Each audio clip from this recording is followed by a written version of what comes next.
शिष्य ने गुरु से पूछा, इस पृथ्वी पर कितने रत्न हैं? गुरु ने कहा, पृथिव्यां त्रीणि रत्नानि जनमन्नं सुभाषितम्। इस पृथ्वी पर 3 रत्न हैं। एक तो है जल, पानी, दूसरा है अन्न और तीसरा है सुभाषित यानी वचन। इन तीनों का जीवन व्यवहार में बहुत बड़ा योगदान है। अगर पानी नहीं है तो इस सृष्टि पर शायद कौन बचेगा। जल है तो ही जीवन है, मनुष्य है, प्राणी है, पशु पक्षी है, पेड़ पौधे हैं, हरियाली है। अन्न है तो इंसान जीवन जी सकता है। और सुभाषित सुमधुर वचन है तो आपस में प्रेम बना रह सकता है। धरती पर रहने वाले लोगों में सौहार्द कायम रह सकता है, सौहार्द स्थापित रह सकता है। क्योंकि जहाँ पर अनेक लोग एकत्रित होते हैं वहाँ पर वाणी का व्यवहार आवश्यक हो जाता है, और वाणी का व्यवहार जब आवश्यक होता है और उसमें अगर मधुरता रहती है तो सारा वातावरण सरस बना रहता है, मधुर बना रहता है। वहाँ पर कलह, लड़ाई, झगड़ा आदि झंझट नहीं होते हैं या कम होते हैं। और जहाँ पर वाणी असंयमित हो जाती है, आज पर्यूषण पर्व का चौथा दिन वाणी संयम दिवस है, तो वाणी संयम दिवस ये प्रेरणा देता है कि जहाँ वाणी संयमित होती है वहाँ जीवन सुखी होता है, और जहाँ वाणी असंयमित होती है वहाँ पर जीवन दुखी होता है। इसलिए कहा गया है पर्यूषण पर्व जो है वह संवाद, स्वसंवाद का पर्व है। संवाद तो बहुत करते हैं, परंतु पर्यूषण पर्व स्वसंवाद का पर्व है। पर्यूषण पर्व स्वसंबोध का पर्व, वाणी के द्वारा स्वयं को संबोधित करने का पर्व है। पर्यूषण पर्व जो है शब्द संयम का पर्व है। पर्यूषण पर्व जो है वो वाणी को सुधारने और निखारने का पर्व है। पर्यूषण पर्व ये संदेश देता है कि हम अपनी वाणी को पवित्र बनाएं, अपनी वाणी को श्रेष्ठ बनाएं, अपनी वाणी को मधुर बनाएं, अपनी वाणी को सौहार्दमय बनाएं और अपनी वाणी को सुधारने का प्रयत्न करें। ये जीव एक ऐसी चीज है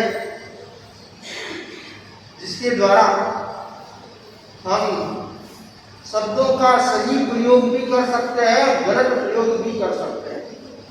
अगर शब्दों का गलत प्रयोग होता है तो वातावरण नरक जैसा बन सकता है, और शब्दों का सही प्रयोग होता है तो वातावरण स्वर्ग जैसा बन सकता है। बस हमें चयन करना है कि हमें कौन से शब्द प्रयोग करने हैं। कहते हैं इंसान को बोलना सीखने में 2 साल लगते हैं। बच्चा छोटा होता है, 2 साल तक होता है, तब तो उसको थोड़ा सिखाते हैं। दादा, दादी, मामा, मामी, माँ, मम्मी, पापा ऐसे शब्द सिखाते हैं, थोड़ा सिखाते हैं। तो शब्द सीखने में, बोलना सीखने में 2 साल लगते हैं, परंतु क्या बोलना सीखने में पूरा जीवन लग जाता है। पूरा जीवन बीत जाता है, फिर भी बहुत लोग सीख नहीं पाते कि मुझे क्या बोलना है। तो क्या बोलना एक बहुत बड़ी कला है, क्या बोलना बहुत बड़ी वाणी का वरदान है। जिसको क्या बोलना आ गया तो मान लो उसको जीवन में जीना आ गया, उसको जीवन में स्वर्ग बनाना आ गया, जीवन को सफल बनाना आ गया। और जिसको क्या बोलना नहीं आया, कुछ भी बोल देते हैं, तो वहां पर वे सही ढंग से जीवन नहीं जी पाते हैं। वो स्वयं समस्या बनते हैं और दूसरों के लिए भी समस्या बन जाते हैं। तो इसलिए कहा गया है वाणी का विवेक सीखिए। अति बोलना भी बुरा होता है।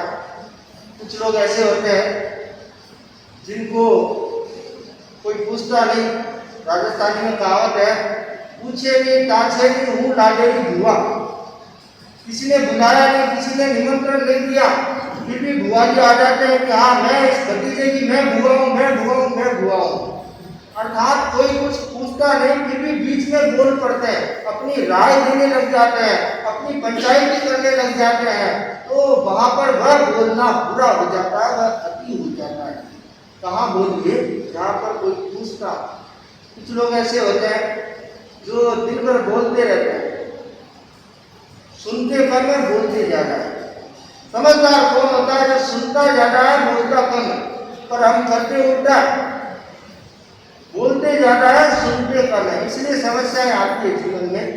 एक ग्रामीण आदमी अपनी पत्नी को लेकर के उदाहरणार्थ केसिंगा हॉस्पिटल में आया और डॉक्टर साहब को कहा, डॉक्टर साहब इसकी तबीयत ठीक नहीं है, देखो। डॉक्टर साहब ने देखा कि अभी तो वायरल फीवर का समय है, तो हाथ देखा तो हाथ गर्म था, बुखार लग रहा था।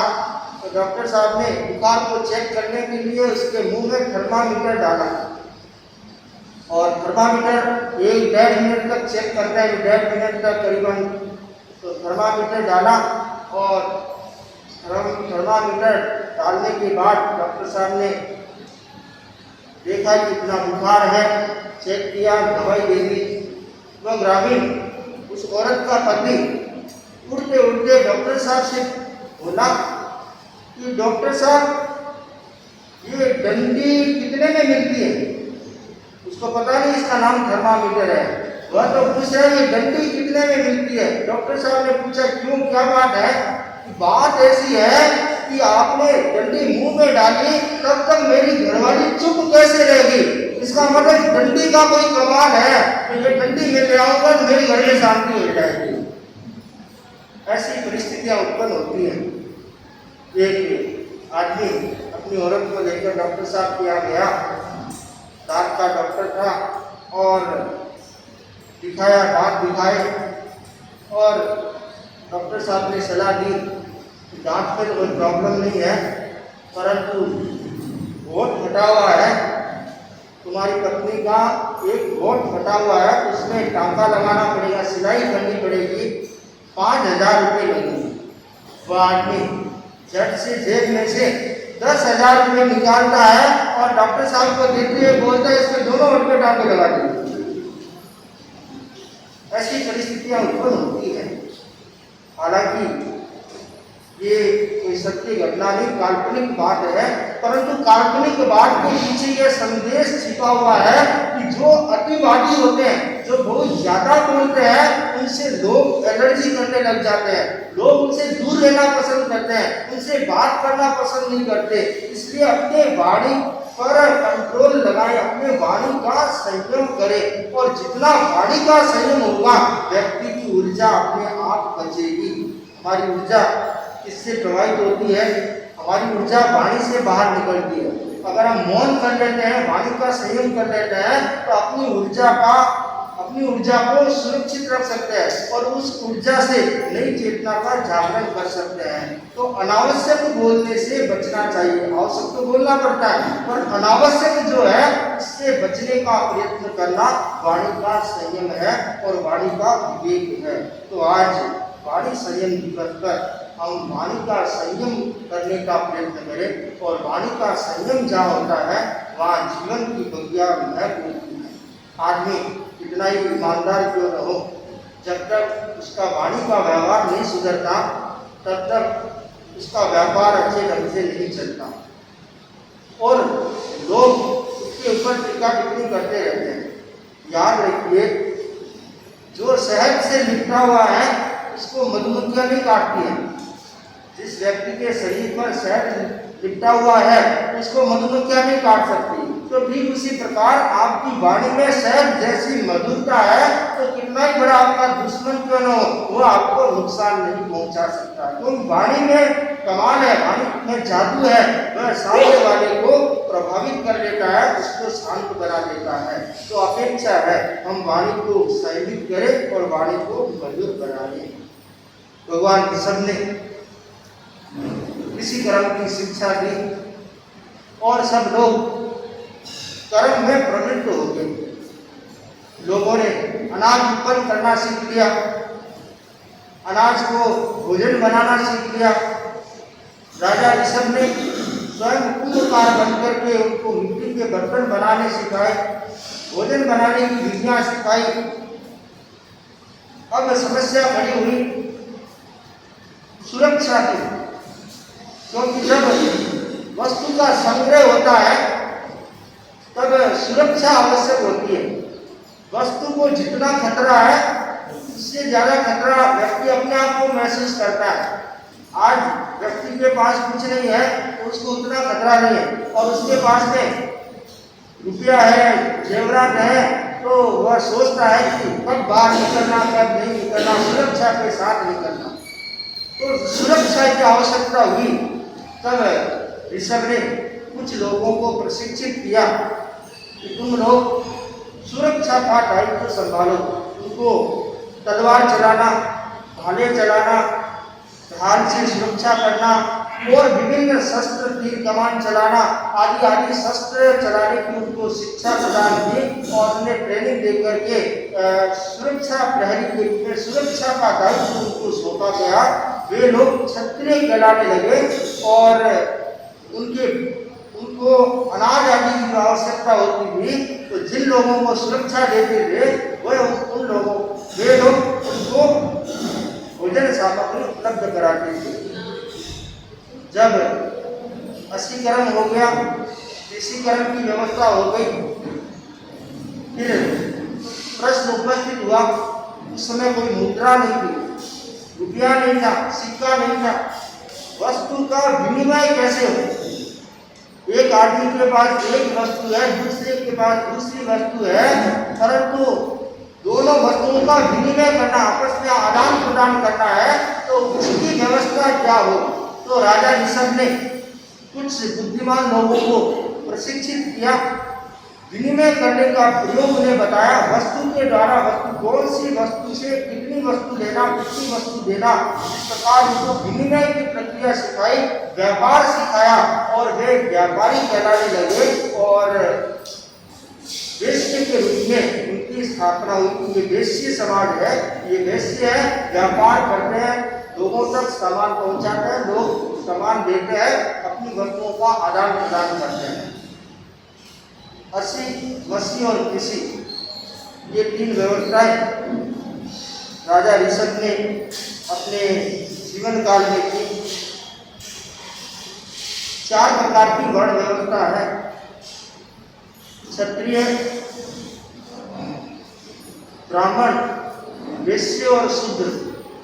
अब जो लोग खेती करते हैं, जो लोग सुरक्षा का दायित्व संभाले, जो लोग व्यापार करते हैं, परंतु बहुत सारे लोग ऐसे बच गए जो बोले कि हम तो न व्यापार कर सकते हैं, न इतना ताकत हमारे को, हम सुरक्षा कर सकते हैं, हम क्या करें?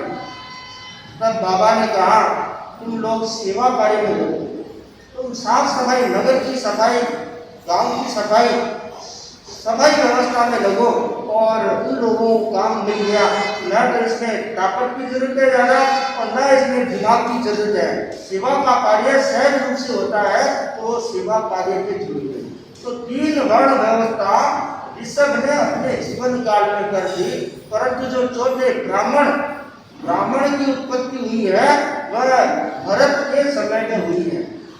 भरत जब राजा बने तब उन्होंने कुछ व्यक्तियों को धर्म शिक्षा देने के लिए तैयार किया, उन्हें प्रशिक्षण देके तैयार किया। वे लोग ब्रह्मचारी हुआ करते थे और ब्रह्म की शिक्षा दिया करते थे, यानी आत्मा की शिक्षा बोध दिया करते थे। तो उन लोगों को ब्रह्मचारी होने के कारण और ब्रह्म की शिक्षा देने के कारण ब्राह्मण कहा जाने लगा और उनके लिए व्यवस्था ऋषभ ने, भरत ने उनके लिए व्यवस्था बना दी कि इनके भोजन पानी की व्यवस्था राजमहलों से हो जाएगी। जहाँ गांव में जाएंगे वहाँ लोग इन्हें भोजन करा देंगे, उन्हें जो चाहिए वस्तु उपलब्ध करवा देंगे, तो ब्राह्मण की व्यवस्था होगी। और साथ में उस व्यवस्था का दुरुपयोग न हो, कोई भी व्यक्ति आकर बोल दे मैं ब्राह्मण हूँ, तो ऐसे क्या पता चलेगा लोगों को, तो उसका दुरुपयोग न हो, इसलिए भरत ने अपने काकिनी रत्न, भरत के जो रत्न होते हैं, तो काकिनी रत्न से जो ब्राह्मण होता उसकी छाती पर 3 लाइनें खींच देते थे, तो वे लाइनें आजीवन बनी रहती थी और उन लाइनों को देख करके लोग निमंत्रण देते थे, पहचान लेते थे ये ब्राह्मण है, ये धर्मोपदेश देने वाला है।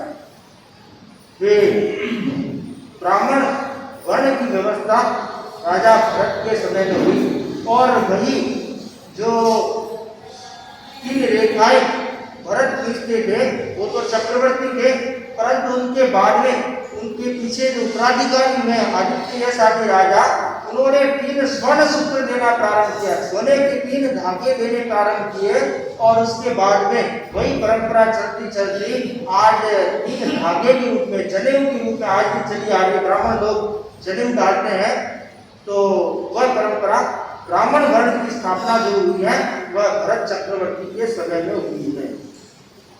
भगवान ऋषभ ने बहुत दीर्घ काल तक कर्म युग की व्यवस्थाएं बिठाने में अपना प्रयत्न किया और स्वयं हर कार्य करके लोगों को सिखाया। उन्होंने विवाह पद्धति का प्रारंभ किया, लोगों को समझाया कि अब जंगलों में नहीं रहना है, अब बस्ती बसाओ, मकान बनाओ, मकान में रहो। लोग घबराते थे, मकान बनाया, रोज खुले में सोने वाले छत के नीचे सोए तो उनको सारी रात नींद नहीं आई, कहीं छत गिर न जाए, उनको भय था कहीं छत गिरने जाए, दब नहीं जाए। ऋषभ ने सब लोगों को समझा करके बस्तियां बसाई और पहली बस्ती विनीता के नाम से प्रसिद्ध हुई। वही आगे चलकर अयोध्या के रूप में विख्यात हुई। वह पहली राजधानी, भारत की पहली राजधानी बनी और पहली बड़ी नगरी बनी। तो लोग बस्तियों में रहने लगे, परिवार में रहने लगे, समूहों में रहने लगे। तो विवाह प्रथा का प्रारंभ किया। जो सहजन्मा के साथ में शादी होती थी उसका निषेध किया गया और जो दूसरों के साथ जन्मती थी उनके साथ आदान प्रदान से शादी को प्रारंभ किया, विवाह पद्धति का प्रारंभ किया। तो ऋषभ ने स्वयं एक सहजन्मा और एक दूसरी कन्या के साथ शादी की और उसके बाद में जो संतान उत्पत्ति का क्रम था वह क्रम परिवर्तन हुआ। पहले एक युगल ही जन्म लेता था पूरे जीवन काल में, अब अधिक युगल पैदा होने लगे। स्वयं भगवान ऋषभ के, राजा ऋषभ के सुनंदा से सुंदरी और बाहुबली उत्पन्न हुए, एक युगल पैदा हुआ सुनंदा से, और सुमंगला से 99 युगल पैदा हुए। भरत और ब्राह्मी और 99 पुत्र पैदा हुए। तो ऐसे करके राजा ऋषभ के दोनों पत्नियों से 100 पुत्र और 2 पुत्रियां, कुल 51 युगल पैदा हुए। फिर धीरे धीरे दूसरों लोगों के भी वैसी अधिक संतान या विषम संतान की परंपरा प्रारंभ हो गई। ऋषभ ने जब समय आगे बढ़ा तो अपराध को नियंत्रित करने के लिए नई दंड व्यवस्था स्थापित की। परिभाषण दंड, मंडली बंद, चारक बंद और क्षुभित छेद बंद, 4 प्रकार की दंड व्यवस्थाएं प्रचलित की, जिसमें व्यक्ति को शब्दों से कठोर कहा जाता था, थोड़ी देर के लिए नजरबंद किया जाता था, लंबे समय तक नजरबंद किया जाता था, और अधिक गंभीर अपराध होता तो अंग का छेदन किया जाता था। ऐसा कहा जाता है। चौथे जो दंड विधि के संदर्भ में 2 मान्यताएं प्रचलित है। एक मान्यता के अनुसार ऋषभ ने प्रचलित की और दूसरी मान्यता के अनुसार भरत ने उसको प्रचलन में लाया। तो इस प्रकार समाज की सुव्यवस्था और सुशासन के लिए दंड व्यवस्था का निर्माण ऋषभ ने किया। ऋषभ ने 83 लाख पूर्व वर्ष तक इस भारतवर्ष पर राज और अपना व्यस्त जीवन बिताया और उसके बाद उन्होंने देखा कि मेरा जो लौकिक कर्तव्य वह पूरा हो गया, तब अब मुझे आध्यात्मिक धर्म प्रवर्तन के लिए प्रवृत्त होना चाहिए, लोकोत्तर कार्य जो करना है वह करना चाहिए। तो उसके लिए प्रवृत्त होते हैं। 9 लोकांतिक देव आते हैं, वो निवेदन करते हैं कि बनते अब लोकोत्तर धर्म का प्रवर्तन करो, और भगवान 1 साल तक बलिदान देते हैं और उसके बाद 4000 साथियों के साथ में भगवान दीक्षा स्वीकार करते हैं। चैत्र शुक्लाष्टमी के दिन भगवान दीक्षित होते हैं और दीक्षा लेकर के भगवान मौन साधना में लग जाते हैं। तीर्थंकर जो भी होते हैं दीक्षा के बाद प्राय मौन हो जाते हैं और मौन विचरण करते हैं। भगवान के अंतराय का यहाँ उदय होता है। 12 महीना 40 दिन तक, 400 दिन तक उन्हें अन्न पानी नहीं मिलता है, और वैशाख शुक्ला तृतीया के दिन कुमार श्रेयांश के हाथों वे वशीकरण का पालना करते हैं और वह तृतीया अक्षय तृतीया के रूप में पहचानी जाती है। तो भगवान ऋषभ का जो जीवन है वह जीवन एक प्रेरणा देने वाला जीवन है। किस प्रकार उन्होंने संसार का मार्गदर्शन किया और मार्गदर्शन करके, लौकिक मार्गदर्शन करके आत्मदर्शन की ओर आगे बढ़े और आत्मदर्शन करके लोगों को आध्यात्मिक मार्गदर्शन किया। तो हम सिर्फ सांसारिक दायित्व की ओर ही न रहे, सांसारिक दायित्व के साथ साथ में अपना जो आध्यात्मिक कार्य है, आध्यात्मिक दायित्व है, उसको भी निभाने का प्रयत्न करें, जिससे हमारा जीवन है वह भगवान ईश्वर के दिखाए हुए मार्ग की ओर आगे बढ़ पाएगा। इन्हीं मंत्र जवानों के साथ अहिंसा के अवतार भगवान महावीर स्वामी के चरणों में कोटि से वंदन। अहिंसा यात्रा के प्रवर्तक आचार्य श्री महासमुद्री के चरणों में कोटि से वंदन। मुनिवृंद, उपस्थित पर्युषण पर्व की साधना आराधना करने वाले श्रावक एवं श्राविका, भगवान महावीर की वाणी है, सुचिन्ना कमा सुचिन्ना फला भवई, सुचिन्ना कमा सुचिन्ना फला भवई। जैन दर्शन आत्मवादी दर्शन है। वह आत्मा के अस्तित्व को स्वीकार करता है। प्रत्येक आत्मा में अनंत ज्ञान, अनंत दर्शन, अनंत शक्ति, अनंत फल आदि है। हर आत्मा में परमात्मा बनने की शक्ति है। मनुष्य स्वयं ही अपने का भाग्य निर्माता है। परमेश्वर है, बशर्ते कि कर्मों का आवरण हट जाए। राग, देश, कषाय, वासना आदि दुर्गुणों ने ऐसा साम्राज्य स्थापित कर दिया है कि उसे दूर किए बिना चैतन्य का जागरण होगा नहीं, अनंत ज्ञान आदि की प्राप्ति होगी नहीं। पर्युषण पर्व चैतन्य के जागरण का पर्व है। पर्युषण पर्व संबर की साधना का पर्व है। पर्युषण पर्व निर्जरा की साधना का पर्व है। पर्युषण पर्व जागने का पर्व है, आलस्य को छोड़ने का पर्व है। जिन्होंने भी आलस्य को छोड़ा और जागरूकता के साथ इस पर्व की आराधना की, उसका बेड़ा पार हो गया। पर्युषण पर्व जैनों का एक विशेष पर्व है और इस पर्व के प्रति अनंत अनंत श्रद्धा। इस पर्व का प्रारंभ कब से हुआ कोई कह नहीं सकता, इसकी कोई आदि नहीं है। ये अनादि काल से इस पर्व की आराधना मना रहे। ये पर्व एक संबोध देने वाला है, उद्बोध देने वाला है और वैराग्य को जागृत करने वाला है। और यह पर्व एक ऊर्जा देने वाला है,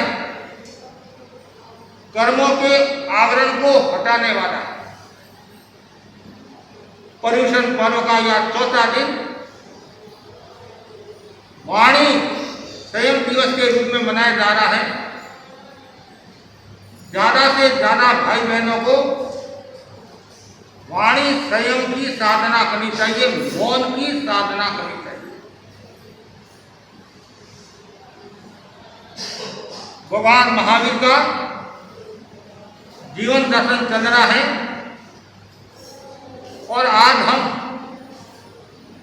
श्री कृष्ण वासुदेव के भाव की चर्चा करेंगे। भगवान महावीर ने कहा है,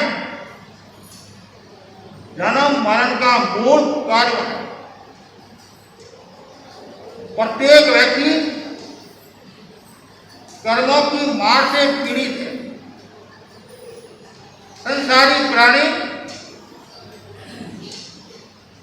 कर्म श्रृंखला से बंधा हुआ है। जब तक कर्म श्रृंखला है, जब तक राग द्वेष है, कषाय है, अज्ञान है, मोह है, तब तक जीव संसार में परिभ्रमण करता रहेगा। कर्मों से छुटकारा पाया व्यक्ति सिद्ध अवस्था को प्राप्त हो जाएगा। जब तक कर्म है तब तक जीव संसार में परिभ्रमण करता रहता है। कभी वो नरक में जाता है, कभी वो तिर्यक योनि में जाता है, कभी वो मनुष्य योनि में जाता है, कभी वो देव योनि में जाता है। कभी ये क्षत्रिय बनता है, कभी ये वैश्य बनता है, कभी ये ब्राह्मण बनता है, कभी ये शूद्र बनता है, कभी ये पक्षी बनता है, कभी ये पशु बनता है, कभी ये कीड़ा कीटक आदि बनता है। इसका मूल स्रोत क्या है, मूल कारण क्या है? वह कर्म। भगवान महावीर के जीवन ने भी कर्म किए। कर्म के कारण उन्होंने संसार को बढ़ाया। आदमी कर्म करता है तब बहुत खुश होता है, आनंद की अनुभूति करता है।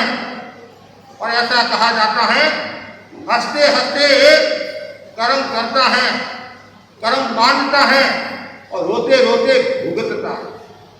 इसलिए ज्ञानी जन कहते हैं कि कर्मों की जो मार है वह बड़ी खतरनाक है। कर्मों की गति विचित्र है और कर्म किसी को नहीं छोड़ते हैं।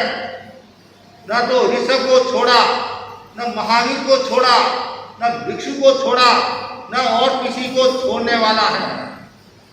चाहे आप गुफा में चले जाओ, जंगल में चले जाओ, पहाड़ में चले जाओ, ऊंचे चले जाओ, नीचे चले जाओ, कहीं छिप जाओ, कर्म आपके पीछे तैयार है। कर्म कर्ता का अनुगमन करता है और समय समय पर आपको शिक्षा भी दे देता है। इसलिए कहा गया है, बड़ा सुंदर कहा गया है, भारी है कर्मों की मार, भारी है कर्मों की मार। बचा न पाता स्वामी साथी, बचा न पाता स्वामी साथी, विद्या धन परिवार, भारी है कर्मों की मार, भारी है कर्मों की मार। करना स्वयं का स्वयं भुगतना, पड़ता कोई और जुगतना। आकर भोगो चाहे रो कर और न कष्ट आधार, भारी है कर्मों की मार, भारी है कर्मों की मार। राजा रंग भले कोई, सात कर्म की है बटलोई। राजा रंग भले कोई, सात कर्म की है बटलोई। नहीं छोड़ता किसको दिए, नहीं छोड़ता किसको दिए, सिंह बहुत खूंखार, भारी है कर्मों की मार, भारी है कर्मों की मार। मेलों के सब सुख मिलते हैं, पग पग पर शतदल खिलते हैं। मेलों के सब सुख मिलते हैं, पग पग पर शतदल खिलते हैं। शुभ कर्मों का फल होता धन, परिजन पर अधिकार, भारी है कर्मों की मार, भारी है कर्मों की मार। कर्मों की मार भारी है। श्री कृष्ण वासुदेव का जो उदाहरण है, ये हमारे को प्रेरणा देता है कि जैसा कर्म किया वैसा उनको फल मिल जाता है। इसलिए भगवान की वाणी है, कर्म करते समय सावधानी रखो, जागरूकता का जीवन जियो, परमात्मा का जीवन मत जियो, राग देश का जीवन मत जियो।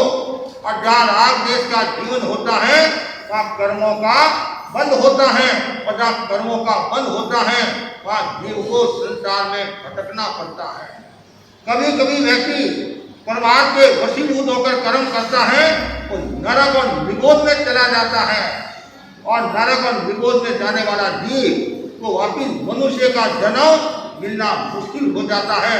इसलिए इस घटना से आप प्रेरणा ले कि थोड़ा सा परमात्मा, थोड़ी सी क्रूरता व्यक्ति को रसातल की ओर कैसे ले जाती है।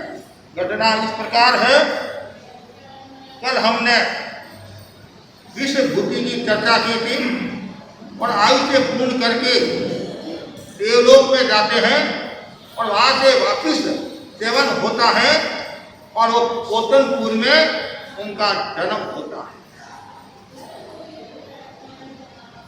श्री कृष्ण वासुदेव पोतनपुर नगर, वहां का राजा कौन? प्रजापति, जो प्रजा की सेवा करने वाला, प्रजा के सुख दुख का ध्यान देने वाला, और जो प्रजापति है, राजा है, जो लोगों का ध्यान रखता है, लोगों की समस्याओं को सुनता है, तो उसका एक अलग मूल्य होता है और जीवन में ऊंचाई को प्राप्त होता है। तो प्रजापिता प्रजापति राजा था, वो बड़ा ही ईमानदार था, अच्छा इंसान था और लोगों में अच्छी प्रतिक्रिया। उसके दो रानियां थी, एक का नाम भद्रा और एक का नाम मृगावती। भद्रा के गर्भ से अचल देव का जन्म होता है और मृगावती की कुक्षी से किसका जन्म होता है? श्री कृष्ण वासुदेव का होता है। दोनों राजकुमार बड़े होते हैं, यौवन की दहलीज पर आरूढ़ होते हैं और दोनों प्रशासन के क्षेत्र में अच्छे तैयार हो गए। और आप सब जानते हैं, आप सब व्यापारी हैं और आपके मन में भी आता है कि भी मेरा बेटा बड़ा हो जाए तो मेरे लिए व्यापार में सहयोगी बनेगा। तो आप उसको तैयार करते हैं, उसको प्रशिक्षण देते हैं। तो वैसे इन दोनों को प्रशिक्षण मिला और दोनों राजकुमार होनहार हो गए और पिता के कार्यों में सहयोग करने लगे। इधर क्या होता है, उस समय 3 खंड का मालिक प्रतिवासुदेव, जिसका नाम अश्वग्रीव था, और वो अश्वग्रीव अपने आप को वो शक्तिशाली मानता था। मेरे जैसा बल पराक्रम किसी व्यक्ति में नहीं है, मैं अपराजेय हूं, मैं शक्ति संपन्न हूं, इतना उनको गर्व था। और 3 खंड के मालिक होते प्रतिवासुदेव, लेकिन आप जानते हैं कितना ही गर्व हो, कितना ही व्यक्ति अपराजेय हो, लेकिन एक दिन मरना तो सबको है। रावण भी मरा और कंस भी मरा, दुर्योधन भी मरा, और सब एक दिन तो जाने वाले। तो अब क्या होता है, उसके मन में एक बात आई, मैं एक ज्योतिषी को बुलाऊं और मुझे पूरी जानकारी कर लेना चाहिए मेरी मृत्यु का कारण क्या बनेगा। आप लोग भी कभी कभी ज्योतिषी को बताते हैं, पंडित को बताते हैं, हस्तरेखा के विशेषज्ञ को भी बताते हैं कि भाई मेरी हाथ की रेखा क्या बोलती है, मेरा कर्म क्या बोलता है, मेरी कुंडली क्या बोलती है, और अनेक साधन है एक ऐसे आपने अंगूठा किया, उसके आधार पर भी आदमी जीवन बता देता है, हाथ की रेखा को देखकर बता देता है, चेहरे को देखकर बता देता है। तो अलग अलग प्रकार बताए हैं और ज्योतिष में भी अलग अलग विधाएं हैं। तो उसके मन में आया और उसने क्या किया, ज्योतिषी को बोला। और ज्योतिषी को बुलाने के बाद में ज्योतिषी आया और कहा, और तो आपका प्रताप तो है ही है, लेकिन जो आपने मेरे को प्रश्न पूछा है कि मेरी मृत्यु का कारण क्या बनेगा, उसके दो कारण बने। एक कारण जो आपका दूत है, चंडवेग, चंडवेग का जो अपमान करेगा, उसका तिरस्कार करेगा, वह आपकी मृत्यु का कारण बनेगा। दूसरा कारण, जो खेतों के अंदर चावल आदि के जो खेत हैं, उन खेतों को जो नुकसान पहुंचाने वाला जो शेर है और पूरा एरिया जो भयभीत है, उसके कारण उसको जो मारेगा वह आपकी मृत्यु का कारण बनेगा। दो बातें होंगी, एक तो शेर को मारने वाला, एक चंडवेग दूत को पराजित करेगा। ये दो बातें सुनी और सुनने के बाद में अश्वगिरी के मन में आया, मुझे परीक्षा लेनी चाहिए। और तत्काल एक कोतनपुर का जो राजा था, प्रजापति, उसके द्वार में भेजा, उसके दरबार में भेजा।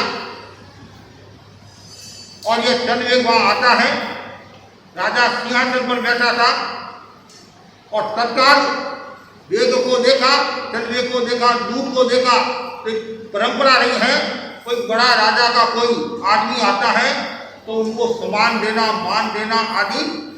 तो भाई चंडवेग आया है और तत्काल राजा ने सिंहासन छोड़ा और पूछा, कैसे पदार्पण हुआ, क्या कारण है। वो सही जवाब नहीं दे सके, कारण तो कुछ था नहीं, तो क्या जवाब दे। जैसे ये कहा कि मैं तो ऐसे ही,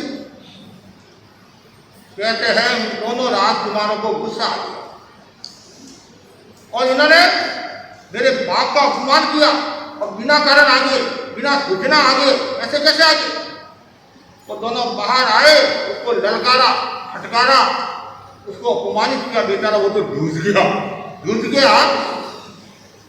और अश्वगिरी को पता चला जो आपका दूत चंडवेग है उसका अपमान हो गया और ढूंढने लग गया। और बात सही निकल गई, क्यों ज्योतिषी ने कहा था कि जो आपके दूत का अपमान करेगा वो आपकी मृत्यु का कारण बनेगा। तो 50% तो मिल गया। जब आदमी की कई बातें मिल जाती हैं तो उसको विश्वास हो जाता है। कुछ लोग ज्योतिष में विश्वास करते हैं, कुछ लोग ज्योतिष में विश्वास नहीं करते हैं। हमारे तेरापंथ धर्म संघ के जो तीसरे आचार्य थे, रायचंदी स्वामी, वो ज्योतिष में विश्वास नहीं करते। मेवाड़ में जब वो आचार्य बने तो किसी भाई आदि ने संभव से कहा कि महाराज आप तो नमी है और निषेध तिथि है नखेत। उधर मेवाड़ में नखेत बोलते हैं और निषेध तिथि है, आज आपको पट्टासीन नहीं होना चाहिए। 14 ये रिक्ता तिथि है, इनको खाली तिथि कहते हैं। और इनके साथ में यदि शनिवार जुड़ जाए तो सर्वासिद्ध योग हो जाता है और गुरुवार यदि जुड़ जाता है तो मृत्यु योग हो जाता है। तो महाराज आप तो खाली तिथि है, रिक्ता तिथि है, नखेत। लेकिन वो ज्योतिष को मानते नहीं था। उन्होंने कहा बहुत अच्छी बात है, नखेत, कोई खेद नहीं है, कोई दुख नहीं है, कोई पीड़ा नहीं है और पट्टासीन हो गई। एक तो वो घटना और दूसरी घटना मारगणी की। और मारगणी ज्यादा ज्योतिष में विश्वास रखते थे। तो जब वो अस्वस्थ हो गए, बीमार हो गए, तो मगनमल्ली स्वामी आदि ने निवेदन किया पीछे व्यवस्था हो जाए।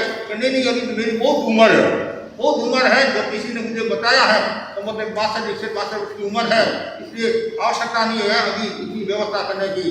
परिणाम ये आया, उसी चातुर्मास में वो देवलोक गमन पधार गए। तो एक वो घटना, एक ये घटना। कुछ आचार्य ज्योतिष को मानते हैं, कुछ नहीं मानते हैं, कुछ तटस्थ नहीं रहते हैं। और अब क्या हुआ, तो और भय लगने लग गया, भयभीत हो गया, आकुल हो गया, व्याकुल हो गया। क्या होगा? अब दूसरी एक और परीक्षा कर। उधर क्या है, कौन धूम मचा रहा था? किसको नुकसान पहुंचा रहा था? खेत, जो अनाज के शालीमार जो खेत, उनको नुकसान पहुंचा रहा था। तो अश्वघ्न ने क्या किया, एक एक राजा की नियुक्ति कर दी, एक एक राजा की नियुक्ति कर दी। भाई इस दिन आपको ऐसे व्यवस्था कर दी। व्यवस्था में अब प्रजापति का नंबर आया, प्रजापति का नंबर आया, स्वतंत्र के राजा का नंबर आया। तो राजा का नंबर आया तो राजा व्यवस्था करने लगा। तब ये दोनों राजकुमार बोले, पिताजी हमारे रहते आप बता दोगे, ये शोभा नहीं रहता है, हम क्या करेंगे? हम आपकी संतान है और इस समय आपके हम काम नहीं आएंगे तो फिर कब काम आएंगे? आप तो आराम से रहो और हमारे दोनों को जाने दो। दोनों वहां से रवाना होते हैं और श्री कृष्ण और अचल दोनों रथ में बैठते हैं, आगे बढ़ते हैं। और इधर राजकुमार के मन में आया, श्री कृष्ण के मन में आया, शेर कहाँ है? क्योंकि गुफा में है, ऐसे कैसे बाहर निकलेगा? तो कुछ ध्वनि की, जोरदार ध्वनि की, आवाज की, और आवाज के कारण वो शेर बाहर आया। शेर बाहर आया तो और उत्तेजित किया, वो और इधर आ रहा है राजकुमार की ओर। जैसे ही राजकुमार ने शेर को देखा, देखने के बाद राजकुमार के मन में आया, तो शेर तो पैदल आ रहा, हम रथ में क्यों चले? शेर के पास में कोई शस्त्र नहीं है, वो तो शस्त्रहीन है। हमारे पास में तलवार की क्या आवश्यकता? हम भी कम थोड़ी है, हम भी शेर है, कम थोड़ी है, सवा शेर है, शेर नहीं सवा शेर है, हम भी कम नहीं है। तो सारथी आदि ने कहा कि आप पास में शस्त्र रखे, गिर के नहीं, हमारे को कोई खतरा नहीं, कोई डर नहीं है। इधर शेर आ रहा है और इधर श्री कृष्ण वासुदेव आदि जा रहे हैं। और जैसे ही शेर पास में आता हो, ऐसे भांडने लगा, झपटा देने लगा। तत्काल श्री कृष्ण ने क्या किया, मुंह उधर झगड़ा, ये पकड़ा और चीर कर फाड़ दिया और खत्म कर। उसमें वो तड़प रहा है, उसमें क्या होता है, जो सारथी था, सारथी, उस सारथी ने उनको मंत्र सुनाया और वो मृत्यु को प्राप्त हुआ। वो सारथी कौन था? वो पता है आपको? गौतम स्वामी का जीव था। सारथी गौतम स्वामी का जीव था और इधर मरकर मृत्यु को प्राप्त हुआ। और ये श्री कृष्ण जब पूर्व भव में थे, विश्व भूति के भव में थे, उसमें जो नियारा किया था, मेरी यदि तपस्या का फल हो तो मैं अगले भव में विशाल भूति को मारूं। तो ये इन्होंने यहाँ बदला लिया और उसको खत्म कर दिया। जब ये दोनों ही घटनाएं किसने सुनी? अश्वघ्न ने, कि मेरे दूध को अपमानित किया और शेर को भी खत्म कर दिया है, अब तो मैं मारा जाऊंगा, कोई उपाय नहीं है। फिर भी आदमी ही न जाने कितने कर्म करता रहता है कि अब भेड़ प्रकार मैं श्री कृष्ण को मरवा दूं, अचल को मरवा दूं।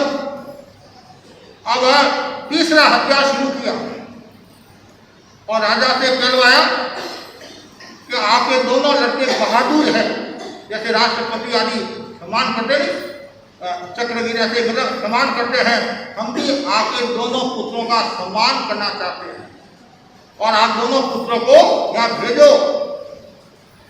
और वो श्री कृष्ण वासुदेव आदि बोले, श्री कृष्ण बोले क्या सम्मान? वो हमारा क्या सम्मान करेगा?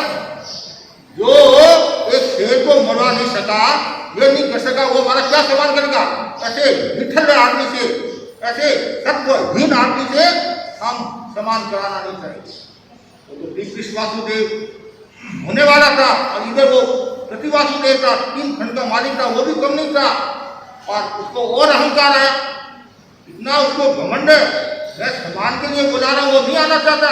अभी मैं इसको पानी पिलाता हूँ, चमत्कार दिखाता हूँ। और युद्ध शुरू हुआ, परिणाम ये आया, अंत में श्री कृष्ण ने सुदर्शन चक्र का प्रयोग किया और उसको खत्म कर दिया अश्वग्री को, और पति वासुदेव को मार कर वासुदेव कौन बने? श्री कृष्ण वासुदेव बन गए। और जो श्री कृष्ण वासुदेव बने और अचल बलदेव बन गए, अचल बलदेव बन गए। ये वासुदेव और बलदेव दोनों भाई होते हैं। वासुदेव और बलदेव दोनों भाई होते हैं। बाप एक होता है, माँ अलग अलग होती है, माँ अलग अलग होती है। दोनों के आपस में बहुत प्रेम होता है, बहुत स्नेह होता है, बहुत आत्मीयता होती है। कभी कभी कहते हैं भाई वासुदेव बलदेव जैसा प्रेम होना चाहिए, वासुदेव बलदेव जैसा प्रेम होना चाहिए। इधर वासुदेव बन गया। अब जो वासुदेव होते हैं वो क्रूर होते हैं, उनका व्यवहार थोड़ा क्रूर होता है, शासक होते हैं और 3 खंड के मालिक होते हैं, जैसा चाहे वैसा वो करते हैं।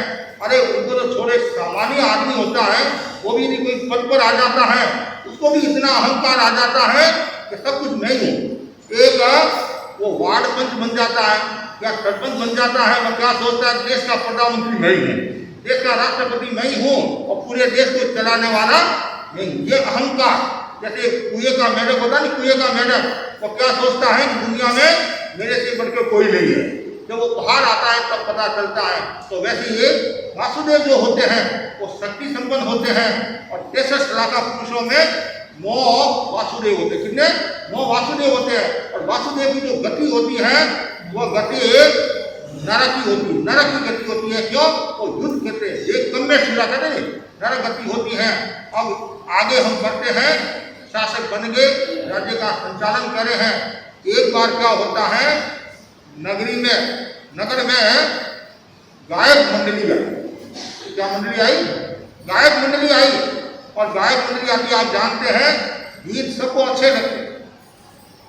कभी कभी क्या होता है, तत्व ज्ञान से कहानी अच्छी लगती है और कहानी से कभी कभी गीत अच्छे लगते हैं और गीत से माहौल सरस हो जाता है। तो गुरुदेव तुलसी गीत गाते थे और भयंकर आवाज आ रही है, वो तेज आवाज आ रही है, और जब गुरुदेव तुलसी बोलते और गीत गाते आवाज जनता एकदम चुपचाप हो जाती है। गीत का एक अलग मूल्य होता है और जिनके पास में कंठ होते हैं तो उनका तो एक अलग ही मूल्य होता है। तो कितना सुंदर का है, दाता पंचदशो रत्नम पुत्रस्तु सतमो रसे नादस्तु पंचमो वेदे जामाता दशमो ग्रह। 14 प्रकार के रत्न बताए, उनमें 15वां रत्न कौन सा है? दाता, देने वाला। दुनिया में लेने वाले ज्यादा है, देने वाले कम है। करोड़पति है, अरबपति है, तो भी उसके हाथ से जल्दी से पैसा नहीं छूटता है। तो देने वाला वो दुर्लभ है। दाता पंचदशो रत्नम पुत्रस्तु सतमो रसे, 6 प्रकार के रस बताया, तिक्त रस, कटु रस आदि। और 7वां रस कौन सा है? पुत्र का, बेटे का रस है। घर में यदि बेटा होता है कि महाराज इससे बढ़कर कोई रस नहीं है, और बेटा नहीं है तो नीरसता आ जाती है, नीरसता। और नादस्तु पंचमो वेद है, 4 प्रकार के वेद बताए हैं। और 5वां वेद कौन सा है? नाद, संगीत। संगीत को नाद का है। और आगे मैं नहीं कह रहा हूं, कवि कह रहा है, जामातो 10वें ग्रह। 9 प्रकार के ग्रह बताए नहीं, 9 प्रकार के। और 10वां ग्रह कौन सा है? जमाई है। ग्रह तो हम शांत कर सकते हैं, चाहे केतु है, राहु है, मंगल है, शनि है, नौकामंत्र के जाप के द्वारा और किसी जाप के द्वारा, लेकिन जमाई होती ग्रह को शांत करना तेरी ही है। उसको आप कितना ही दो, ऐसा कहा जाता है। खोपड़ी में कितना ही मार डालो मनुष्य की खोपड़ी में, वो कभी तृप्त होने वाली नहीं है। उसी प्रकार जवाई को कितना ही दे दो, वो कभी शांत होने वाला नहीं है, शांत नहीं होने वाला है। तो ये ग्रह है, जब ये वीरबल ने बादशाह होगा, वीरबल ने बादशाह होगा, बादशाह जवाई यानी वो सब ग्रह है, कोई प्रकार कोई काम की। अच्छा, ऐसी बात नहीं है, सब ग्रह है, जिसको सबको सूर्य चढ़ाओ, सबको सूर्य चढ़ाओ और गिनती लगाओ गांव में कितने जवाई है और लिस्ट तैयार होगी। अब लोग सोचते हैं शादी नहीं करते तो बढ़ते तो नहीं, शादी नहीं करते तो बढ़ते तो नहीं, दीक्षा लेने तो बेड़ा पार। लेकिन कहना सरल है, आदमी की सगाई नहीं हो रही है, लोग भी प्रेरणा देते तुम दीक्षा ले लो। नहीं, दीक्षा तो नहीं लूंगा, करूंगा शादी। चाहे देरी से हो, चाहे कैसी मिले, काली मिले, गोरी मिले, अंधी मिले, लंगड़ी मिले, टेढ़ी मिले, करूंगा शादी। छोटे बच्चे होते नहीं, वो भी क्या बोलते हैं, महाराज मैं दीक्षा नहीं लूंगा, मैं शादी करूंगा। तो शादी क्या होती वो तो मैं नहीं जानता हूँ, शादी करूंगा। और वो एक आदमी सिद्ध पुरुष के पास में गया और सिद्ध पुरुष ने कहा कोई वर मांग, तुमने मेरी इतनी सेवा की है। वो बोला वर क्या मांगा, वर तो मैं हुई, मुझे तो वधू चाहिए। क्या चाहिए, वधू चाहिए, वर तो मैं हुई हूँ। तो आदमी को सबको औरत चाहिए, औरत चाहिए। तो वैसे ही ऐसी बात है, तो सबको सूली पर चढ़ाओ और लिस्ट बना दी। बेचारे सब गुजरे, मरे और सबके सुविधा की व्यवस्था होगी। और सुबह 7:03 तक सबको वहाँ पहुँचना है, सबको ऊपर जाना है। बीरबल को तो मजा आ रहा, बीरबल को आनंद आ रहा राजा को छेड़ने में। और राजा भी बीरबल को छेड़ता था, बीरबल भी राजा को छेड़ता था, दोनों का आपस में प्रेम था। और सुबह सुबह राजा से कहा निरीक्षण के लिए चलो, और निरीक्षण किया। राजा बहुत खुश हो रहा था, बेवकूफ के सब ग्रह है और सबको सूली पर चढ़ा जाए। बीरबल बोला घा बना, थोड़ी सी दृष्टि इधर भी डाल दो, एक साइड देख लिया, दूसरी बादशाह बोला बीरबल और तो सब ठीक है, तुम्हारी ही टांग ऊंची भी रखता, पैर ऊंचा भी रखता, क्यों? बाकी तो सब लो की है, ये 2 एक्स्ट्रा कैसे, एक चांदी की एक सोने की चूड़ी, ये 2 एक्स्ट्रा कैसे? जहां बना आप भी जमाई हो और मैं भी जमाई हूं और जनता भी जमाई है, तो जनता के लिए तो लो की, और मैं आपका मंत्री हूँ चांदी की, और आप राजा हो, आपके लिए सोने की चूड़ी है। अच्छा ऐसी बात है तो नहीं मरना, सबको माफ करो, मरना को नहीं चाह रहा है। तो ये ग्रह है। तो मूल में बात बता रहा था, जिसमें ये प्रसंग आ गया, मूल संगीत की बात बता रहा था। 4 जो वेद होते हैं, 5वां वेद संगीत का होता है, और संगीत के द्वारा हम अनेक प्रकार की चिकित्सा भी कर सकते हैं। और आपको पता होगा संगीत के द्वारा किसने किसका अहंकार तोड़ा था, किसने किसका अहंकार तोड़ा? ब्राह्मी सुंदरी ने बाहुबली का अहंकार तोड़ा। वीरा मारा गज थकी नीचे उतरो, गज उतरिया शिव पद खाए। मतलब स्वर लहरियों के द्वारा, मधुर स्वर के द्वारा, संगीत के द्वारा बाहुबली को भी बोध हो गया, अहंकार गया, एक पैर आगे रख गया और केवल ज्ञान लग गया। बोलो आप, तो संगीत का बहुत बड़ा मूल्य है। तब ये भजन मंडली आई और संगीत गा रही है, वो सुंदर, जैसे तानसेन, हरिदास का आपने नाम सुना, कितने सुंदर गाते थे, कितने सुंदर गाते थे। वर्तमान में लता मंगेशकर के बारे में कहा जाता है, लता मंगेशकर के बारे में कहा जाता है, वो सुंदर गाती है। और भी हमारे अनेक साधु साधियाँ हैं जो सुंदर सुंदर गीत बनाते भी हैं और गाते भी है। वर्तमान आचार्य महासमिति भी बनाते भी है और गाते भी है। मुख्य मुनि मायू मुनि भी बहुत सुंदर गाते हैं, काशी विजय जी आदि और भी संत अच्छे गाते हैं। और हमारे यहाँ मुनि कुमार जी भी गाते हैं, कुमार जी गाते भी हैं, हाँ गाते तो है, अच्छा गाते हैं, गाते तो मैं भी गाता हूँ, परमानंद जी भी गाते हैं, आप भी गाते हैं, गाना अलग गाते हैं, एक सुस्वर के साथ अच्छा गाते हैं और ये भी विकास करते रहे। तो वो भजन मंडली आई, उसमें ये हमारे जो वासुदेव जी थे वो भी उसमें तल्लीन हो गए, सुन रहे हैं भजन को, सुन रहे सुनते सुनते लास्ट में फिर क्या हुआ, वासुदेव जी ने कहा अब मैं सो रहा हूँ, क्या मैं सो रहा हूँ, तो मेरे को नींद आ जाए उस समय भजन मंडली बंद करा देना, मतलब गीत बंद करा देना। तो शासक जी तो सो गए। अब क्या होता है, शासक जी को नींद आ गई, नींद आने लगी, और जो सैया पालिक था, सैया पालक उसको और रस आने लग गया कि ऐसे भजन और तो सुनूंगा, ऐसे भजन और तो सुनूंगा, ऐसे भजन तो वासुदेव के भाई होते, मेरे घर में तो होते नहीं है, तो बाजार में तो होते नहीं है। तो वो उसने इतना लीन रह हो गया, उसको भानिरा आज्ञा का पालन भूल गया, हुआ इतना लीन है, सारी रात वो भजन मंडली चलती गई। सुबह जब श्री कृष्ण वासुदेव जी का की आंखें खुली और वो आवाज कानों में पड़ी, क्या चल रहा है, तो भजन मंडली भूल गया।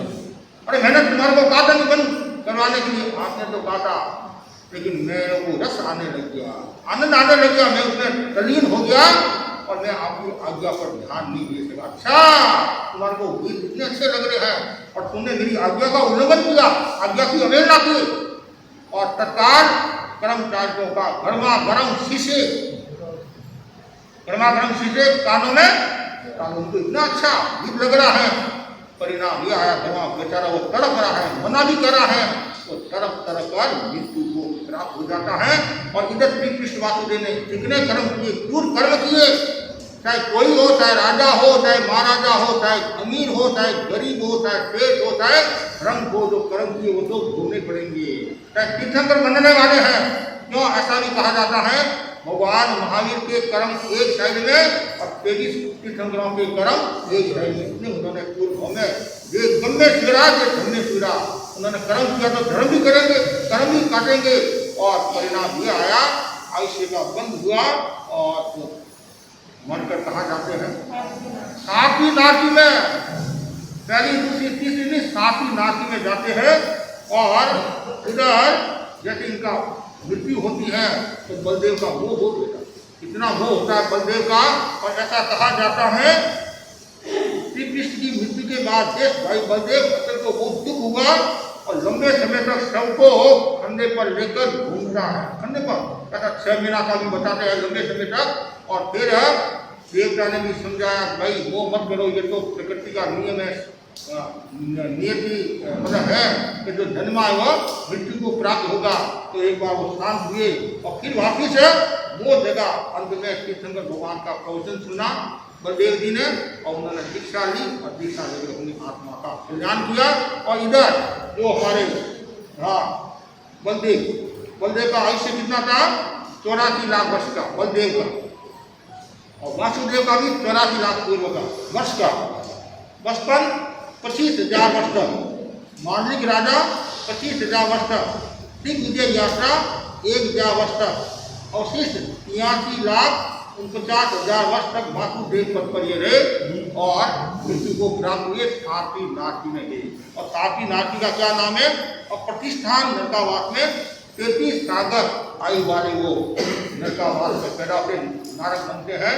अब ये देखो ये कर्म है, और ये कर्म की कहानी, कठिन कर्म की कहानी, और भगवान ने जो कर्म किए और वो कर्म आगे जाकर उनके बाद पूरे में आएंगे, कर्मों को भोगेंगे।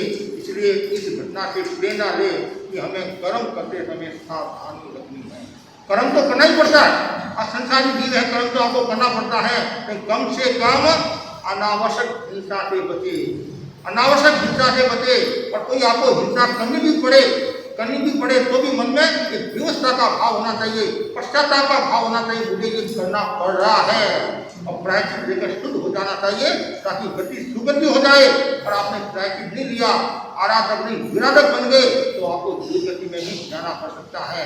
तो आज ये है कर्म बंध के जो कारण है, 3 कारण है कर्म बंध के। कौन कौन से है, मन, वचन, काया। मन से भी कर्मों का बंध होता है, वचन से भी कर्मों का बंध होता है, और काया से भी कर्मों का बंध होता है। जीवन के क्रिया तंत्र को संचालित करने वाले 3 तत्व हैं, मन, वचन, काया। मन से आदमी सोचता है, वचन से बोलता है, और काया से चेष्टा करता है। मन में आपने क्या सोचा कोई बता नहीं सकता है, काया से आपने क्या प्रवृत्ति की कभी कभी पता नहीं चलती है, लेकिन वचन से आपने क्या बोला वो जनता को पता चल जाता है। और हमारे समाज के संबंधों को स्थापित करने में, समाज के संबंधों को मजबूत बनाने में भाषा की महत्वपूर्ण भूमिका रहती है, वचन की महत्वपूर्ण भूमिका रहती है। और कितना सुंदर का है, भाषा विचार का वाहन है। भाषा के द्वारा आदमी की पहचान सरलता से हो जाती है। जिसके पास में उत्तम विचारों का खजाना है वो गरीब होकर भी अमीर है, और जिसके पास में उत्तम विचारों का खजाना नहीं है वो अमीर होकर भी गरीब है। इसलिए भगवान ने कहा है, अनुविहित क्रिया करो, हमेशा सोच विचार कर बोलो, बोलने से पहले बोलो और कूदने से पहले दौड़ो। रनिंग और जंपिंग कहते नहीं, यदि आपको कूदना है तो पहले दौड़ना पड़ेगा, इससे आपको प्रैक्टिस हो जाएगी, फिर आप कूदोगे तो नुकसान नहीं होगा। बोलना है तो पहले बोलो, बोल के बोलकर नहीं, बोलो कि मुझे क्या बोलना है क्या नहीं बोलना है। मुझे सत्य बोलना है, सत्य में भी कैसा सत्य बोलना है, संयम के साथ बोलना है, प्रिय बोलना है, आग्रह मुक्त होकर बोलना है, माया वाला नहीं बोलना है, और व्यंग में नहीं बोलना है, कटाक्ष में नहीं बोलना है, अव्यक्त भाषा नहीं बोलना है, संशयकारी भाषा नहीं बोलना है, और वर्मकारी भाषा नहीं बोलना है। कितना सुंदर कहा है, वाणी की सभ्यता और जीवन की भव्यता। वाणी की सभ्यता, जीवन की भव्यता, और जीवा संभली तो जीवन संभला, और जीवा बिगड़ी तो जीवन बिगड़ा। इसलिए कहा गया है ये जो वाणी है वो हृदय का थर्मामीटर है। वाणी क्या है? हृदय का थर्मामीटर है। जो घाव होते हैं ना, घाव, वो घाव तो दवाई से भर जाते हैं, लेकिन वचन के जो घाव है वो भरे नहीं जाते हैं। इसलिए हमेशा वो विचार कर बोलो। कभी कभी आपने सुना भी होगा और देखा भी होगा, आपने कोई शब्द सुना, आपके बुद्धि सुना या कोई व्यंग में बोला तो जिंदगी भर तक वो आपको याद रहता है। या किसी ने कहा तुम्हारा बाप ऐसा था, तुम्हारी माँ ऐसी थी, तू ऐसी है, तो वो शब्द बार बार उसके कानों में गूंजते हैं, दिमाग में, कि ये जब भी वो मिलता है कि वही पापी है, इसने मेरे बाप के बारे में ऐसा बोला था, माँ के बारे में ऐसा बोला था, भाई के बारे में ऐसा बोला था कि तुम्हारी माँ ऐसी है, तुम्हारा बाप ऐसा है और तू कैसा है। हम दूसरों के बारे में टिप्पणी करते हैं। घरों में जो झगड़े होते हैं, इसका बड़ा कारण क्या है? वाणी का अविवेक। वाणी का अविवेक। और सासू कहती है मैं बड़ी हूँ, मैं अधिकार की भाषा का प्रयोग करूंगी, और जहाँ अधिकार की भाषा का प्रयोग होता है वहाँ आदमी को अधिकार मिलता है, इसके अलावा कुछ भी नहीं मिलता है। इसलिए ज्ञानी जन कहते हैं हमेशा मीठा बोलो, प्रेम के साथ बोलो, आत्मीयता के साथ बोलो, और ऐसा बोलो जैसे फूल झड़े, कहते हैं फूल पत्थर झड़े, ऐसा पत्थर गिरे, ऐसा काम नहीं करना चाहिए। देखो बोलने का कितना बड़ा महत्व है। एक आपको कहानी सुनाता हूँ, बहुत पुरानी कहानी है। एक बार गांव में संत बना, और संत सामान्य संत नहीं, विशेष संत थे, ज्ञानी संत थे, और 4 ज्ञान के धनी थे। मति ज्ञान, शुद्ध ज्ञान, अवधि ज्ञान और मन प्रयोग ज्ञान, 4 ज्ञान के धनी थे। संत गांव में पधारे, हजारों लोग प्रवचन सुनने के लिए। अरे सामान्य साधु आते हैं तो भी लोग कितना व्याख्यान सुनने के लिए आते हैं, और उन्हें यदि ज्ञानी है, विज्ञानी है, और उन्हें भी यदि मन प्रयोग ज्ञान भी है तो पूछो ही मत। और केवल ज्ञानी आ जाए तो ये जगह छोटी पड़ेगी, जगह क्या हजारों की उपस्थित हो जाएगी, भाई केवल ज्ञानी। और तीर्थंकर आ जाए, अरे आचार्य आते हैं तो भी कितनी खुशी होती है, सामान्य साधु आते तो भी कितनी खुशी होती है, तो ज्ञानी आ जाए तो पूछो ही मत। और हजारों लोग प्रवचन सुनने के लिए आए, प्रवचन सुना, और सब लोग अपने अपने घर की ओर जा रहे हैं। और राजा ने भी सुना कि संत आए हुए हैं, मेरा कर्तव्य है मैं भी दर्शन करने के लिए जाऊँ। जैसे गुड्डे यहाँ पधारे थे तो यहाँ पे बड़े बड़े राजनेता, बड़े बड़े लोग दर्शन करने के लिए आते हैं, तो वैसे ही राजा भी संत के दर्शन करने के लिए गया, और सब लोग प्राय चले गए थे, और लास्ट में राजा और कुछ लोग खड़े होंगे, ज़्यादा लोग नहीं थे। और राजा ने प्रश्न किया, बनते मुनिराज, मैंने ऐसे कौन से कर्म किए जिनके कारण में राजकुमार बना? मैंने ऐसे कौन से कर्म किए जिनके कारण में राजकुमार राजा बना? तो पास में एक व्यक्ति और खड़ा था, उसके मन में भी आया कि मैं भी बैठी गंगा में हाथ धो लूँ, और वो बोला महाराज मैंने ऐसे कौन से कर्म किए जिनके कारण में नगर सेठ बना? क्या बना? नगर सेठ बना। और उसी उपासना के अंदर एक व्यक्ति सफाई कर रहा था, वो बोला महाराज मैंने ऐसे कौन से कर्म किए जिनके कारण में हरिजन बना। और ये 3 बातें पूछी, और चौथी बात में क्या होता है, गांव में बच्चे का जन्म हुआ, बच्चा मृत्यु को प्राप्त हो गया, और उसको गाड़ने के लिए ले जा रहे थे। तो किसी ने कहा महाराज इसने ऐसे कौन से कर्म किए भी जन्मा और मृत्यु को प्राप्त? कितने प्रश्न हो गए? 4 प्रश्न हो गए। राजा, नगर सेठ, हरिजन और बच्चा मृत्यु को प्राप्त। मुनिराज ने अपने ज्ञान बल से कहा तुम चारों ही पूर्व भव में दोस्त थे, क्या कहते मित्र थे, और तुम लोगों ने मुनिराज को दान दिया, सुपात्र दान दिया, और सुपात्र दान के कारण चारों ने मनुष्य जन्म को तो प्राप्त किया, लेकिन साथ में बोलने में किसका कितना विवेक था, उसके कारण उनको पद मिल गया। और जिज्ञासा हुई, ऐसा हमने क्या बोला कि तुम चारों दोस्त जंगल में पिकनिक मनाने के लिए गए, और एक जगह भोजन करने के लिए गए थे, इतने में क्या होता, मुनिराज पधारे। मुनिराज पधारे और मास समन की तपस्या का पाना। पुराने समय में मास समन करने वाले साधु साधु ज्यादा होते थे। मास समन की तपस्या, और 4 में से एक बोला, आज मेरा भाग सोने में सुहागा जैसी कहावत, और जंगल में मंगल। और वो किस भावना के साथ महाराज हमारे भोजन सूझता है, और कृपा करो, लो महाराज, लो महाराज, लो महाराज। कभी कभी हमारे भाई बहन बहुत आग्रह करते हैं, अच्छी बात है, लेकिन आग्रह भी अवसर देकर करना। आग्रह भी, हम 2 संत हैं और आप कहते हैं महाराज 4 चपाती लो, 5 चपाती लो, तो फिर एक घर की हम 5 चपाती लेंगे तो बाकी के घर कहाँ जाएंगे? और जहाँ थोड़े घर है, संत ज्यादा है, वहाँ आप 5 ही जगह 10 कराओ, मतलब उन्नोदरी करो। महाराज के लिए नहीं बनाना, तो उन्नोदरी करो। तो जैसी स्थिति होती है वैसा कार्य करना चाहिए। अब क्या हुआ, लो महाराज, लो महाराज, तो किस भावना के साथ? संत ने सोचा इसकी इतनी भावना है, और संतों ने और देखा। पास में दूसरा दोस्त खड़ा था, उसके मन में भी आया, भाई इसने बेराया है तो मैं भी बेराऊं। वो बोला, लोसा लोसा लोसा। महाराज ने सा बोलते, लोसा लोसा। अब तीसरे ने सोचा, मैं खुद तो भूखा मरा हूं, ये पापी कहां से आ गया? मैं खुद तो भूखा मरा हूं, ये कहां से आ गया? अब 2 दोस्तों ने दिए हैं, मेरे को तो देना ही पड़ेगा। कभी कभी चंदा लेने के लिए जाते हैं, 4 लोग बैठे हैं, और 2 ने दिया, 2 का मन नहीं है, फिर भी मन को मार कर जा देते हैं, क्यों? इज्जत का सवाल है। उसने सोचा, 2 ने दिए, एक बोला लो महाराज, एक बोला लो सा, और एक बोला जा हरिजन। हरिजन को रोटी देते थे पुराने समय, जा हरिजन और रोटी। चौथे ने सोचा, और 3 ने दी, मेरे को देना पड़ेगा। वो बोला, मैं खुद तो भूखा मरा हूं, मैं तो मरा हूं, और तू छाती पर आकर खड़ा हो गया, जा मत ले, जा मत। कितने शब्द हुए? 4 शब्द हुए। पहला शब्द क्या है? लो महाराज, दूसरा लो सा, तीसरा ले हरिजन, चौथा ले जा मत। संतों ने कहा, जो जैसे शब्द बोले वैसे उनके बंधन हो गया। दान दिया तो पात्र दान दिया, वो तो मनुष्य का जन्म, फिर वो बोली का प्रभाव है। एक बोला लो महाराज, तो तू बोला लो महाराज, तो तू राजकुमार हो गया, महाराज बोले महाराजा। और एक बोला लो सा, नगर सेठ को शाह बोलते हैं राजस्थान में, शाह, भीगनमल्ली शाह, कुटरमल्ली शाह ऐसे बोलते हैं, सेठ बोला। और तीसरा बोला ले हरिजन, ये हरिजन बोला, बन गया। और चौथा ले जा मत, ये जन्मा और मृत्यु को प्राप्त हो गया। ये एक वचन का प्रभाव है। आदमी जैसा बोलता है वैसा उसको फल मिलता है।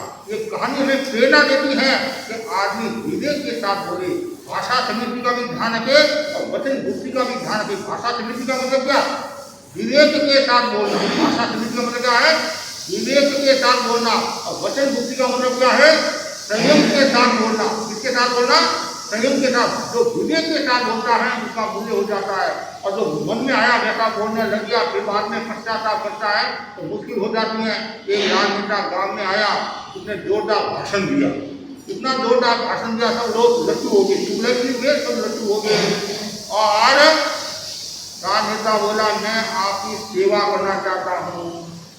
एक आदमी बोला इस बार हम आपको नहीं जिताएंगे, वोट नहीं देंगे। क्यों? आपने हमारे गांव का विकास नहीं किया। क्या किया? बस जब चुनाव होता है वोट देते हैं, जीत जाते हैं 5 वर्ष तक, अब हमारा मुंह नहीं देखते, इस बार हम आपको नहीं जिताएंगे। तो बोला मैंने क्या काम नहीं किया? मैंने ये किया, ये किया, ये किया, ये किया, क्या बाकी रह गया? एक वृद्ध अनुभवी आदमी खड़ा हुआ, वो बोला हमारे गाँव में शमशान घाट नहीं है। क्या है? हमारे गांव में शमशान घाट नहीं है। तो राजनेता बोला आप यदि मेरे को जिताएंगे तो मैं घर घर में शमशान घाट बना दूंगा, आपको कहीं बाहर नहीं जाना पड़ेगा। बनाया भी नहीं बनाया, उसका शमशान घाट तो वही बनेगा। तो कहने का मतलब तो अविवेक पूर्ण बोला, भाषा का ध्यान नहीं रखा, विवेक नहीं रखा। इसलिए हमेशा प्रियकर भाषा बोलना, हितकर भाषा बोलना और हितकर भाषा बोलना, और सत्य में भी प्रिय, संयम और सादगी में भाषा होनी चाहिए। अब आज वाणी संयम दिवस है तो वाणी का संयम जरूरी है। 2 शब्द है एनर्जी और एनर्जी। एनर्जी और एनर्जी।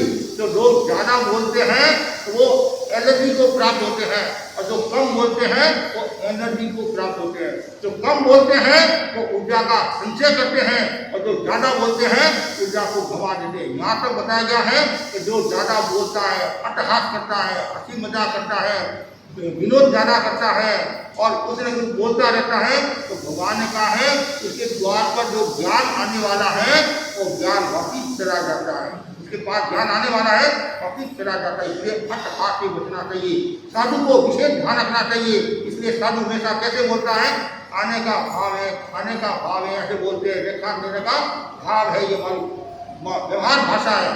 सत्य भाषा, असत्य भाषा और मिश्र और व्यवहार, ये चार भाषा है।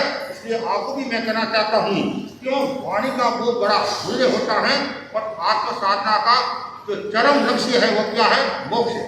आत्म साधना का चरम लक्ष्य क्या है, मोक्ष है, मोक्ष है। और मोक्ष में भी मोक्ष को प्राप्त होना है तो मैं मन वचन काया को भी साधना पड़ेगा, तब जाकर आदमी मोक्ष को प्राप्त होता है। तो उनमें एक महत्वपूर्ण क्या है, वाणी। और अनावश्यक नहीं बोलना ही वाणी स्वयं है, अनावश्यक नहीं बोलना ही मौन है।